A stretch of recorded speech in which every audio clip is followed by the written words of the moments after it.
नमस्कार, आप देख रहे हैं सत्ता की परख। मल्लिकाए तरन्नुम का खिताब पाने वाली नूरजहां हीरा मंडी से थी। शमशाद बेगम भी वहीं से आई थी। सलमा आगा की मां नसरीन का ताल्लुक भी हीरा मंडी से था। मुनव्वर सुल्ताना भी वहीं से आई थी। खुर्शीद भी वहीं की थी और मुमताज शांति भी हीरा मंडी से ही हिंदी फिल्म इंडस्ट्री में आई और अपने फन की बदौलत मशहूर हुई। संजय लीला भंसाली ने हीरा मंडी सीरीज में जो कालखंड को दिखाया है तो तब तक नूरजहां का जादू चल चुका था, लेकिन संजय ने हीरा मंडी को नवाबों की अय्याश गाह दिखाया। आजादी की लड़ाई के लिए अंग्रेजों के खिलाफ माहौल बनाने, उसकी फंडिंग करने और बाद में उस जंग में हीरा मंडी की तवायफों के कूद पड़ने तक सीरीज को महदूद कर दिया।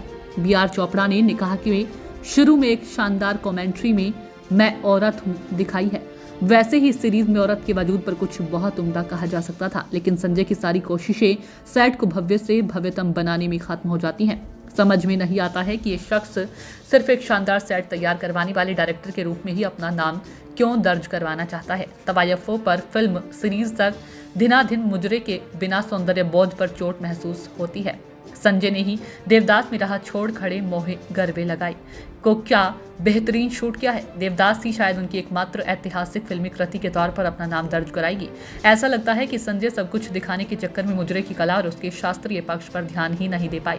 सिर्फ जड़ाऊ पेशवाज पहनकर किसी को नर्तकी के तौर पर स्थापित नहीं किया जा सकता। लयकारी को चकाचौंध बनाकर उसकी विधा को मार्केट नहीं किया जा सकता। हालांकि करने की जबरदस्त कोशिश की जरूर गई है। हीरा मंडी के मुजरों में नाम का ही हस्तक है, ऐसे ही ना हाव भाव हिला। दलाल और कुटनियों का ना के बराबर होना भी अखर रहा है।